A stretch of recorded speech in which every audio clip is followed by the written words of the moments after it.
Good morning. I interviewed Director Sasha Reuther for his documentary named Brothers on the Line in the Traverse City Film Festival in Traverse City, Michigan on July 30, 2011. It's an insightful view of the tremendous social justice performed by his grandfather, Victor Reuther, and his two great uncles, Walter and Roy.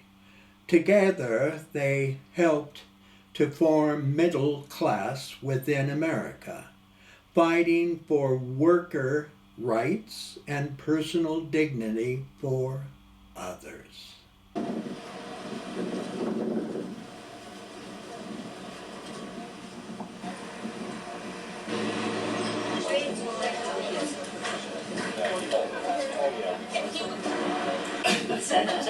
And what a timely documentary, doing when you came up with the idea of doing this documentary?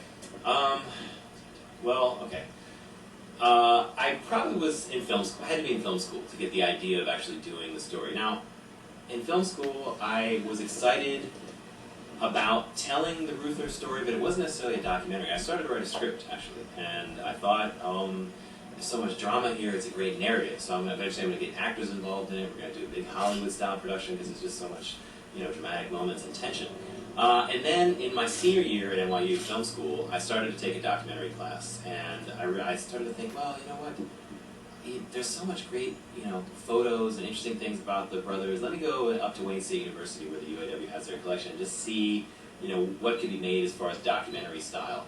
And I opened up the door to this amazing 16mm archive where there are actually film reels of them, speaking and marching with Dr. King, and it really then turned into a documentary. I mean, it took several years from film school until we actually started getting rolling. Was this all a revelation to you at that time? Yeah, I'd never seen that before. I mean, I knew bits and pieces about the family legacy, and I knew that, okay, well, these were, important historical figures, so there must be National Archives footage of them, maybe CBS has stuff, because they clearly did major things, but I didn't know the UAW was documenting themselves. I mean, that was the thing. These weren't in that vault. It was UAW owned and controlled material. And Walter was smart enough in his presidency, actually before him, because there were, Flint sent down strikes footage. The union movement at that time was smart enough to know that, we want to be able to document what we're doing. We know that the forces against us will be able to show how terrible we're doing things in the media and whatnot. So let's document our own bit. We can do our own. I mean, it was propaganda. That's what they were doing. But still, for me as a filmmaker, many years later, it's like, oh my God, like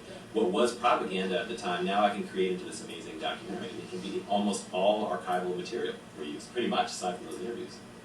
Wow. It's pretty cool. And it was completed in 2009. So where did it go in 2009? Well, okay, I mean, that's tricky, because 2009 was when we first got recognized by PBS and HBO. We were actually invited to Independent Film Week in New York. That happens once a year, and we were just like a 10-minute teaser at that time. We shot all the footage, we started editing, and I submitted the 10-minute teaser to the Independent Film Week, and we got accepted.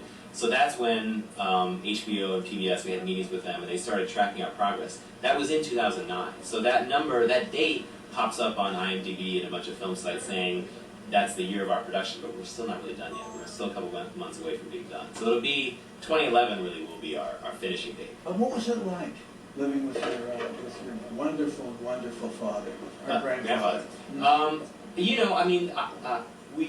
I grew up in Washington, D.C., so we didn't really live that far away from them. So, I mean, my early memories are kind of scattered with my grandparents, but, of course I do remember coming to their house on occasional holidays, on occasional weekends, and my grandfather talked his face off. He was constantly telling stories all the time. And at that age, I get sick and tired of hearing the same stories all the time. But then as I began to appreciate, what he was talking about, I mean, these were really dramatic stories. How old was he at that time when you were really listening to him and understanding what he was saying? Okay, well then, yeah, when I was really understanding what was happening, I was probably in film school, so I was I was 19 or 20 years old, and he had to be probably in his mid-80s at that time, but still sharp as a tack. I mean, up until 92 years old, like literally a month probably, or a couple months before he passed away, he was in a retirement home in Georgetown, and in Washington, D.C., Georgetown, and he basically, within that retirement home, was organizing you know, study groups and, you know, groups that would get in and discuss politics and, you know, just getting sort of the elderly community to still keep discussing and talking about, this is what we have to do today. I mean, what is he going to go out and do today? He's 92 years old, but he's still organizing them to discuss politics. He couldn't stop. He was like the Energizer Bunny. It was constant for him up until literally his last day. What audience would not like to see this movie? Let's see. Well, you know what, to be honest, I don't think, even though many elements in the film, it's, you know, labor versus the corporation, I don't think this film is necessarily an anti-corporation film. I don't think that you can say, you know, the presidents of the big three and the major corporations of the country will be offended by what we're showing. To be honest, I think it's not the corporations that will be offended. I think conservative politicians. I mean, inevitably, I will, you know, hopefully knock on wood if I'm fortunate enough to be on shows and discuss with folks. It'll be the same old, you know, group that comes out against Michael Moore, the same group that comes out against any other progressive filmmakers. It'll be the same story we hear over and over again. Walter was an amazing, pure visionary. Yeah, I would agree. I mean, I run into that same thing. I mentioned at the panel that, you know, at the Q&A, if I hadn't grown up in this family, you're right, I wouldn't have known anything about Reuther's, let alone a lot of labor history in general. It's just not really, it may be in, you know, some high school history books, but, you know, we cover heavily the civil rights movement, Dr. King, big, you know, speeches, I Have a Dream speech in March on Washington, we hear that many times, we see films of that. But we don't really cover the behind the scenes where the civil rights movement was making gains, but they had labor behind them, and there was this interesting, you know, coalition of folks that were all doing this together. And why is it missing from the history books? I just don't think it's fair. Here is a man, you know, a group of brothers and a lot of other labor activists that were doing, you know, important things to build the middle class and were important American figures.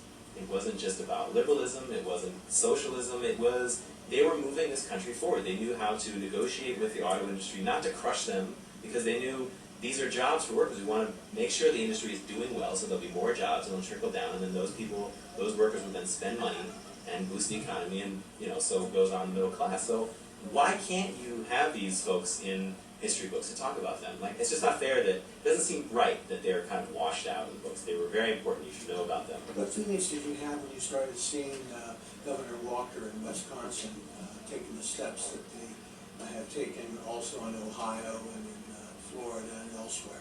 I mean, it's pretty timely with you putting together your documentary, which is so timely and significant. Yeah, I mean, it was this weird mixture of excitement in knowing, oh my God, my story is that much more timely, and anger. Like, I just could see what was happening, and like, oh my God, now they're just literally dismantling the unions. Like, I could imagine my grandfather, like, you know, he would have hopped out of his 92-year-old skin and ran out there if he could and be with, you know, the folks in Wisconsin. There's no question about it. He would consider this moment like, you know, a pinnacle moment to have, you know, labor's been pushed back on their heels, and now's the time. He would be on, you know, any pulpit he could think of to say, you know, it's now or never for us. Like, you know, have to figure out a new kind of labor movement, a new coalition. I mean, if it's not, it's a generational thing. But you could do this. I mean, I think he's one that would be forward thinking, where he'd be like, look, we don't necessarily have control of the media, but we have independent websites, independent bloggers, independent people that can go out there and organize. Look how many people showed up in Wisconsin. A couple of Facebook sites said, come out on this day, and you had 100,000 people, hundreds of thousands of people out there. So, you know, I mean, he would be excited about that. He would be thinking about, you know, he might not be using the computer himself, but he would understand the power of social media. There's no question about that. Do you ever feel your uncle, would he be your great uncle? Walter great uncle, yeah. Your great uncle leaning over your shoulder? Oh, yeah, that's at this time. Yeah. You know, you're really, it's really absolutely a thing of beauty that you're carrying on the legacy of those three terrifically great Americans. I mean, I'm bamboozled that I have never, ever known that they even existed. Thank you so much. That's my pleasure. Well, hopefully we won't hear that again. Hopefully from this point on we'll be able to show it. Two questions. Yeah. Is this your first documentary? If not, what else have you done? Yes, first feature-length documentary. And before that, really a lot of, I was kind of taught in the documentary tradition, but they were all kind of short format things. So I did a lot of, I was hired by a lot of music companies and event companies to cover music events. So I did a lot of concert coverage, but documentary style. We would follow a musician and interview them and do the behind scene footage and a little bit of archival. So they were basically corporate videos, but they were along the lines of documentary style. So really that's my training, is doing these short format things, and then I just apply that into doing this longer format. Once this is in the can, and on HBO or Showtime or all the cable stations, what, do you have any other plans? It's funny, I've kind of, hesitated to say exactly what the next project is, only because I want to see who distributes this, because, the industry is tight for independent filmmakers, and it's all about relationships. So if I build a great relationship with PBS or HBO, I kind of want to milk that and keep moving forward with that. So if HBO says, oh, we love what you did with this here, we're going to buy this, do you have other historical documentaries in mind? And you can go that direction. But I'm not just a documentary guy. Really, I'm interested in doing narrative film projects, even if they're Hollywood style. TV is exciting to me. So, and to be honest, even this film itself, someday in the back of my mind, I will go back to that original script and do a narrative version of this film. I don't know if it will be the next one, but it's timely, it might happen, I don't know. I've heard some buzz from folks saying like, well, let's get the documentary in the can and then let's talk seriously about doing a narrative film with actors, and so we'll see. Sasha, thank you very much. This is a great treasure My to pleasure. the American public, especially at this point in time. Cool, thank you. Thank you very much. Sure.